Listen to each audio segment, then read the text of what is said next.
Hi everybody, I'm Jack and this is Raw Tropical Living. Thanks for joining me today. It is another beautiful day in paradise. We've had 2 or 3 in a row here. Rain, we haven't had much rain. We might have had a little bit of a sprinkle yesterday afternoon and another cool night. Sleeps so good up here in the cabin.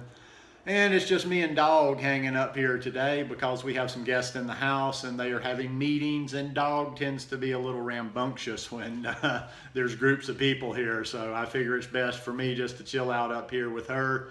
She's happier when we're together here in the cabin, and it's all good for me. So I'll probably just make some videos today, work on the book a little bit, playing around with the blog, trying to decide if I'm going to resurrect another blog. But anyhow, that's beside the point. A little bit of just a quick little raw vegan basic for you today. A couple of tips and just variations on things I've talked about in the past. Oh, let me share this with you real quick before I get caught up on the tips. This is nice. I just kind of stumbled onto this morning. This is because I've got some pineapple. A lot of times, especially in the cabin here, when I just see stuff because everything's just sitting around me, I don't have a lot of room. So I was like, oh, there's a pineapple there. So I made mango, pineapple, banana, dragon fruit, and a little bit of sugarcane juice. Now, I've told you guys before, the dragon fruit's nothing special to me. I taste a bite of it, and sorry, if I didn't get them for so cheap, $1.50 a piece, I wouldn't buy them. But to eat them by themselves, they don't do anything for me. But they're nice in a smoothie. They blend in well. So this is a good one right here. But okay, so anyhow, the 2 tips I'm going to give you, and these are so super simple, and they're going to be based on a normal work day. Like if you're working a normal 9 to 5 work day, or if you just kind of exist in a 9 to 5 existence. Maybe you have kids, maybe you get the husband off to work, whatever. But if your day's kind of broken down like that, you can adjust. Maybe some people work the night shift. Some people stay up all night and sleep all day. So just kind of like extrapolate from what I'm going to tell you on this. But okay, for the average person that is maybe going to the office or is that's just at home, those trouble times, as I've talked about before, are mid-morning and mid-afternoon. Those are the spots that, I know a lot of people say nighttime too. I don't really see the nighttime if you have eaten adequately during the day.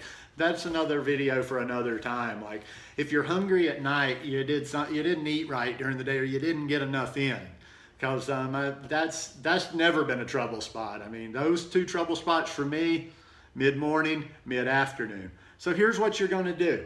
It's just, like I say, it's just a step forward. It's just another way of saying be prepared, but I'm going to tell you exactly some little quick things you can do to be prepared. I don't even want you to think about it. I don't want you to say, well, I wasn't hungry today. And then later in the afternoon, on the way home, or as soon as you get home before you can make dinner, you crash and you eat something bad because you weren't hungry in the middle of the afternoon or in mid-morning.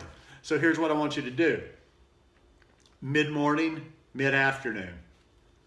I want you to drink 32 ounces of water each time. When it comes to mid-morning, just drink 32 ounces. It's going to be good to hydrate you. You're going to feel better the rest of the day. You're going to be a lot clearer. And it's going to give you a feeling of sort of being satisfied, sort of being full in your stomach. So drink that 32 ounces of water. Also, I want you to have a small snack. Whatever it is, it doesn't have to be large. If it's like, if you've gotten to the office, if you're eating lunch, say at 12 or 1 o'clock, maybe 10:30 or 11, you drink your water and you simply have a couple of bananas because all you're really trying to do is get to lunch. So have that water, have those bananas. Eat your normal lunch like you would. For most of us, if we're doing the fruit thing, it's probably going to be fruit or a smoothie. If you eat your satiating meal during the day, that's all good too. But do that mid-morning. And then when you get into that mid-afternoon time, when people are starting to go for that coffee, when people are starting to head to the vending machine to get that sugar rush, just simply repeat what you did that morning.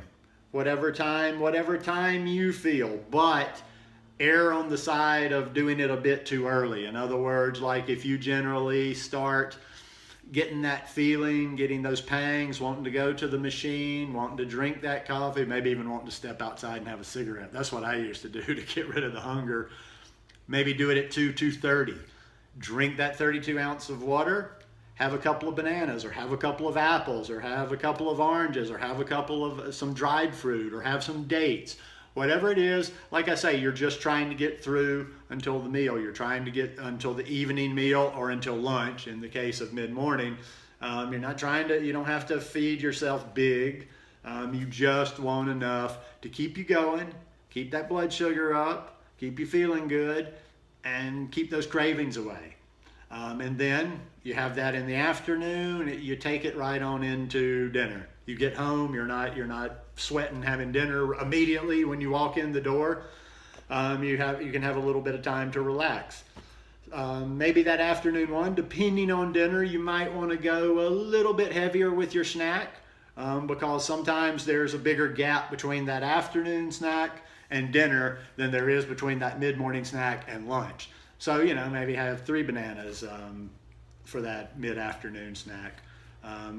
And even, like I say, always be prepared even after that. Maybe have a few dates in the car for the ride home. But it's all about these little tricks. If you ever think it's going to be some monumental trick, it's always just these little tick, tick, tick, tick, little hacks, little tricks that are going to help to get you there. And those are the little things, a lot of things that sometimes I give these examples of little tips or whatever, but they're just little things that work for me, little tricks I've done on my brain throughout the years to make things work.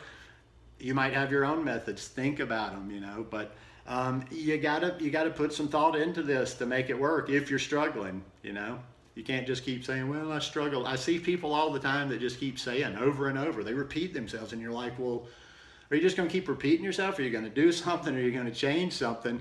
So, learn how to deal with these various little triggers and various little pitfalls that pop up and, cause you to derail from what you're trying to do. Anyhow, hope you guys enjoyed this one. If you like it, give me a thumbs up. Please hit that subscribe button, and I hope you are having a wonderful day. See you guys. Peace.